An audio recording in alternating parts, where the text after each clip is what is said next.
Hello guys,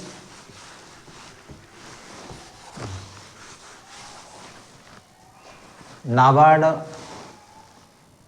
bank में जो attendant की भर्ती निकलती है उसके लिए मैं तैयारी करा रहा था और उसमें मैं बता रहा था कि नरेशन के कुछ आते हैं, कुछ वॉइस के आते हैं, कुछ कंडीशनल सेंटेंस होते हैं। तो नरेशन में मैं पास्ट इंडेफिनिट टेंस के बारे में बता रहा था। अभी कुछ समय मैं वीडियो नहीं बना सका और उसके पीछे कई कारण थे। तबीयत खराब था, ठंड का मौसम था और समय नहीं मिल पा रहा था। लेकिन आगे जो है अब आप लोग पढ़ेंगे तो जैसा कि मैं नरेशन बता रहा था नाबार्ड में, तो नरेशन में कुछ चीज़ें होती हैं कि ऑन बेसिस ऑफ टेंस जो है हम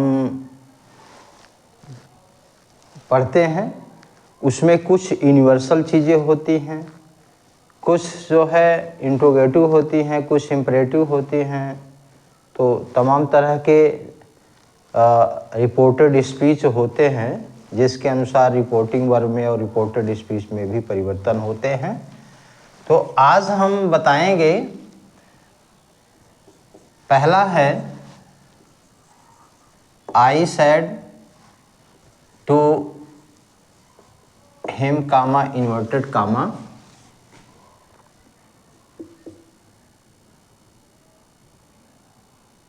I was going to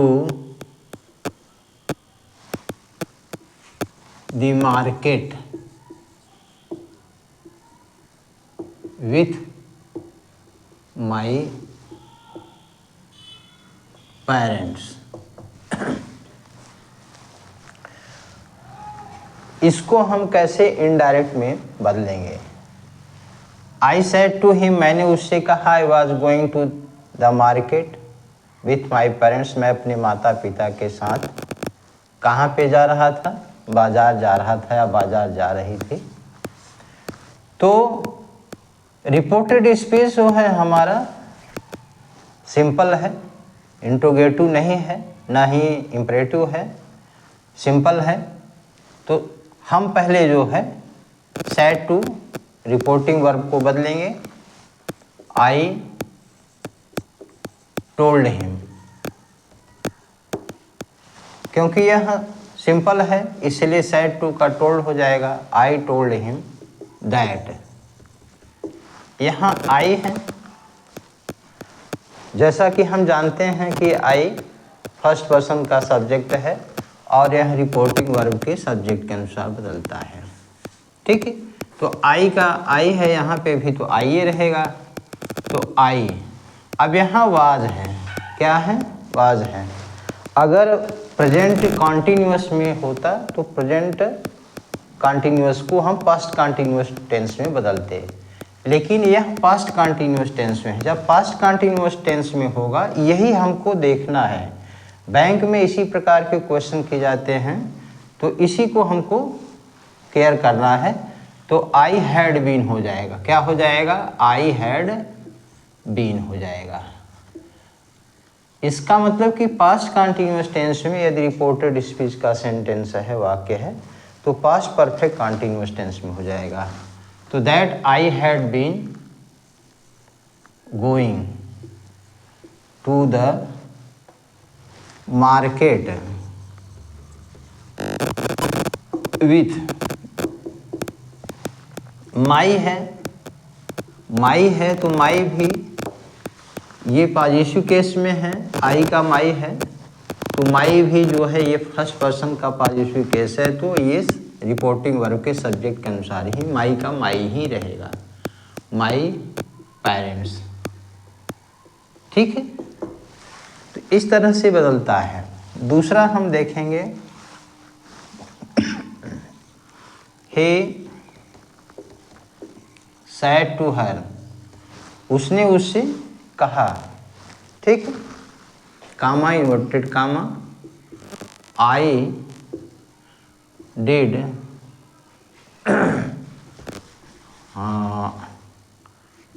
आई टाट यू, आई टाट यू, ठीक है। उसने उससे कहा मैंने तुम्हें पढ़ाया। ये भी पास्ट टेंस में है, ये भी पास्ट टेंस में है, ये पास्ट इंडिफिनिट टेंस में है, लेकिन सिंपल सेंटेंस है। ओके, तो इसलिए इस साइड टू है लगा है तो इसको हम बदल देंगे टोल्ड में। किसमें बदलेंगे? Told. He told her, comma inverted comma हटा करके कंजंक्शन दैट का यूज करेंगे। ही टोल्ड हर दैट, आई है, आई जो फर्स्ट पर्सन का रिपोर्टिंग वर्ब के सब्जेक्ट के अनुसार, जो भी रिपोर्टेड स्पीच का फर्स्ट पर्सन का कर्ता होगा या कर्म होगा या पॉजेसिव केस होगा, नॉमिनेटिव ऑब्जेक्टिव पॉजेसिव केस में से कोई भी होगा तो रिपोर्टिंग वर्ब के सब्जेक्ट के अनुसार और सेकंड पर्सन का ऑब्जेक्ट के अनुसार। तो आई यहाँ पे है तो यहाँ क्या है? ही है। क्या है? ही है। तो आई का हम क्या करेंगे? ही हो जाएगा। अभी पास्ट इंडेफिनिट टेंस में है। नियम यह कहता है कि अगर यह पास्ट टेंस में है और यह प्रेजेंट टेंस में है तो यह पास्ट टेंस में हो जाएगा, लेकिन अगर यह पास्ट इंडेफिनिट टेंस में है तो पास्ट परफेक्ट में हो जाएगा। तो ही हैड हो जाएगा। क्या हो जाएगा? He had. ही हैड टाट, टाट का सेकेंड फॉर्म भी थर्ड फॉर्म एक ही होता है, ही टाट, यू आ गया। अब यू देखिए यहाँ पे क्या है? ऑब्जेक्ट है, ठीक है। तो यह सेकेंड पर्सन का है ऑब्जेक्टिव केस, सेकेंड पर्सन का ऑब्जेक्टिव केस है तो ये बदलता है रिपोर्टिंग वर्ब के ऑब्जेक्ट के अनुसार, सब्जेक्ट का सब्जेक्ट के अनुसार, ठीक है, फर्स्ट पर्सन का, और सेकेंड पर्सन का जो होता है वो रिपोर्टिंग वर्ब के ऑब्जेक्ट के अनुसार। वैसे मैं लास्ट वीडियो में ये सारी चीज़ें पढ़ा दिया है, लेकिन फिर भी तैयारी के उद्देश्य से मैं बता रहा हूँ आप लोगों को। तो I told her that he had taught. अब यहाँ यू है, यहाँ पे हर है, तो हर सी का ही ऑब्जेक्टिव केस है, तो यहाँ भी सी का ऑब्जेक्टिव केस यू के स्थान पे हर का प्रयोग होगा। ओके बन गया आपका। तो इसका हुआ ही told her that he had taught her. Okay, अब जो है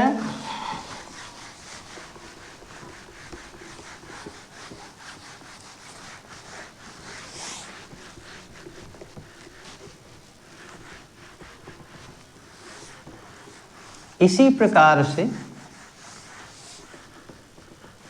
आपके जो बैंक में क्वेश्चन किए जाएंगे, जैसे यहाँ पे नहीं अगर बदलता है रिपोर्टेड स्पीच में तो आपको ध्यान देना होगा और बदलना होगा। बाकी ज़्यादा घबराने की ज़रूरत नहीं है, केवल नियम अगर मालूम रहेगा तो आप लोग बदल लेंगे और अच्छा अंक गेन कर लेंगे। अगला है नेक्स्ट जो है इसी नरेशन का ही है। तो ही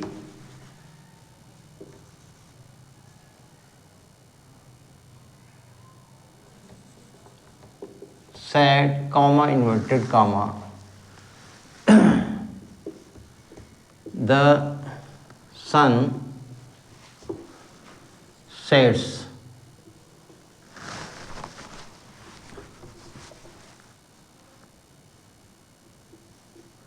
in the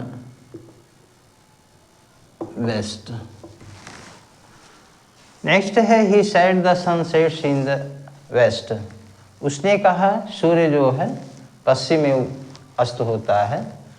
राइज माने उदय होना और सेट्स माने अस्त होना। तो ही सेड उसने कहा the sun sets in the west, सूर्य जो है पश्चिम में अस्त होता है। तो यहाँ इसको हम इनडायरेक्ट में बदलेंगे तो ही सेड, ये भी सिंपल है तो दैट कंजंक्शन का प्रयोग करेंगे। ही सेड दैट द सन, कर्ता इसमें बदलेगा नहीं क्योंकि नाउन के रूप में है, तो नाउन का कर्ता नहीं बदलता है, थर्ड पर्सन है, थर्ड पर्सन नहीं बदलता है। तो ही सेड दैट द सन, अब यहाँ सेट्स जो है ये प्रेजेंट इंडेफिनिट टेंस में है, सेट्स के साथ यस लगा हुआ है, प्रेजेंट इंडेफिनिट टेंस में है, और आपका रिपोर्टिंग वर्ब जो है पास्ट टेंस में है। तो सेट का क्या हो जाएगा? पास्ट टेंस नहीं होगा। क्यों नहीं होगा? क्योंकि कुछ बातें ऐसी होती हैं जो यूनिवर्सल होती हैं, यूनिवर्सल ट्रूथ होती हैं, माने सार्वभौमिक सत्य बातें होती हैं जो नैसर्गिक माने सत्य हुई हो, सत्य की होती है। तो सत्य बातों को नेवर कैन बी चेंज, कभी बदला नहीं जाता है। इसलिए इसको हम वैसे ही लिखेंगे, he said that the sun sets. ये नहीं कि सेट्स है तो सेट लगा दें, सेट्स, क्योंकि वो होती ही होती है, ठीक है, उसमें चेंजिंग नहीं है, परिवर्तन नहीं है।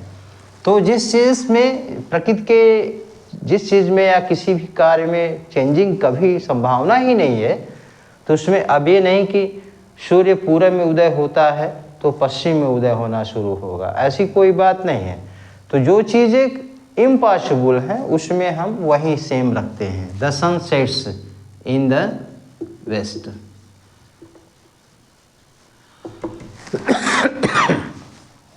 इसी प्रकार का दूसरा एग्जाम्पल है, the teacher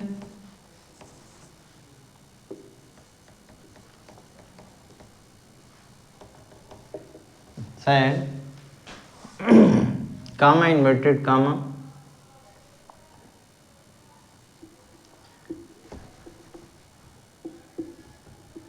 students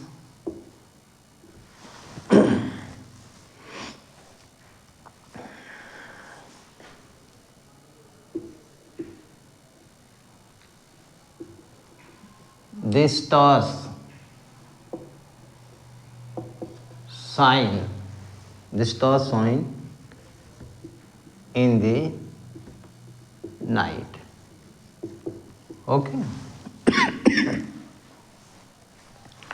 The teacher said, अध्यापक ने कहा स्टूडेंट्स विद्यार्थियों, the star shine in the night, तारे जो हैं वो रात में चमकते हैं। कब चमकते हैं? रात में चमकते हैं। तो ये टीचर ने कहा यहाँ कोई ऑब्जेक्ट नहीं है। अब देखो कैसी बनता है, the stars shine in the night, तारे जो है रात में चमकते हैं, ये प्रेजेंट टेंस में है, इंडेफिनिट में है, प्रेजेंट इंडेफिनिट टेंस में है, तो ये सत्य बात है। तो यहाँ पे हम लिखेंगे द टीचर, अध्यापक ने, यहाँ साइड है। अब किसको कहा, किससे कहा? स्टूडेंट से कहा। किससे कहा? स्टूडेंट से। तो यहाँ पे हम जो है इसको ऑब्जेक्ट बना सकते हैं, the teacher told the students, अध्यापक ने विद्यार्थियों से कहा, दैट। अब सेम वही बात लिख देंगे क्योंकि सत्य है, the stars shine in the night. Okay, the teacher told the students that the stars shine in the night. इससे घबराना आपको नहीं है, चाहे स्टूडेंट्स यहाँ पे हो, चाहे स्टूडेंट्स रिपोर्टिंग वर्ब के सेंटेंस के बाद लगे हों, इससे आपको घबराना नहीं है। द टीचर सेड, ये इंगित करता है कि हम किससे बात कह रहे हैं, ठीक है, रिपोर्ट किससे हम कर रहे हैं। तो the teacher told the students, ठीक है, that the star shine in the night. Okay, तीसरा है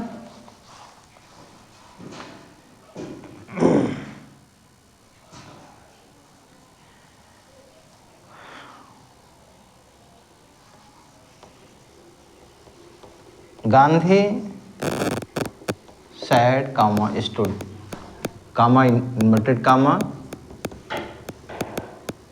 honesty is the best policy.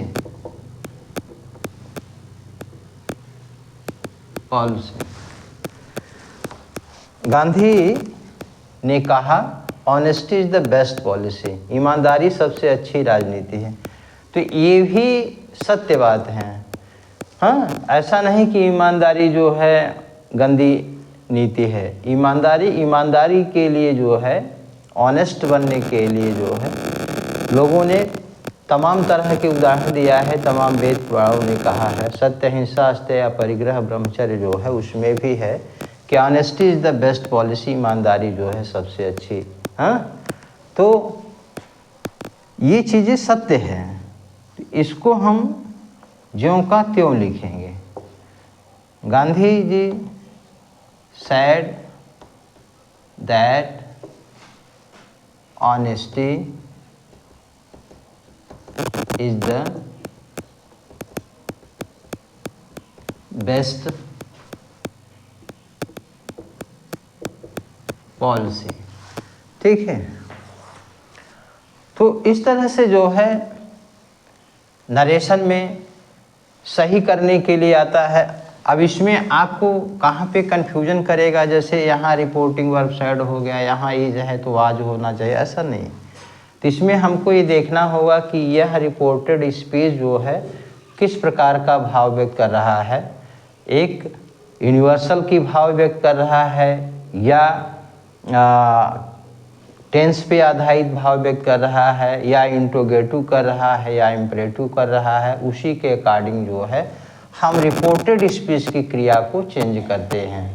और इसके लिए जो कर्ता कर्म का जो नियम है कि रिपोर्टेड स्पीच का जो फर्स्ट पर्सन का कर्ता है, चाहे कर्म हो चाहे संबंध कारक हो, पॉजिटिव केस हो, ये रिपोर्टिंग वर्ब के सब्जेक्ट के अनुसार ही चेंज होते हैं। जैसे फर्स्ट पर्सन के कर्ता कौन कौन से हैं, आई है, वी है, तो आई का मी है, माई है, जो भी है, माइन है, जो भी है, या वी का वी, अस, अवर है। तो ये सभी रिपोर्टिंग वर्ब के सब्जेक्ट के अनुसार, रिपोर्टिंग वर्ब का सब्जेक्ट चाहे थर्ड पर्सन का हो चाहे किसी पर्सन का हो, उसी के अनुसार हम चेंज करते हैं।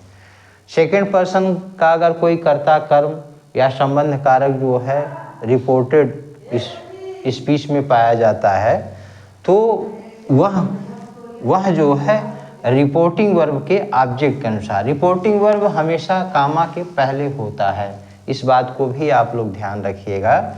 तो कर्म के अनुसार बदल जाता है, चाहे वह जिस केस में रहेगा उसी केस में बदलेगा। ये नहीं कि यहाँ मी है तो यहाँ राम है तो यहाँ राम का ही कर दें, ऐसा नहीं, हिम में ही होगा। बात समझ में आ गया। उसी तरह से यू का होगा। और थर्ड पर्सन का जो करता चाहे कर्म हो चाहे संबंध कारक हो, रिपोर्टेड स्पीच में उसमें कोई परिवर्तन नहीं होता है। ठीक है, आगे हम फिर नेक्स्ट वीडियो में बताएंगे आपको।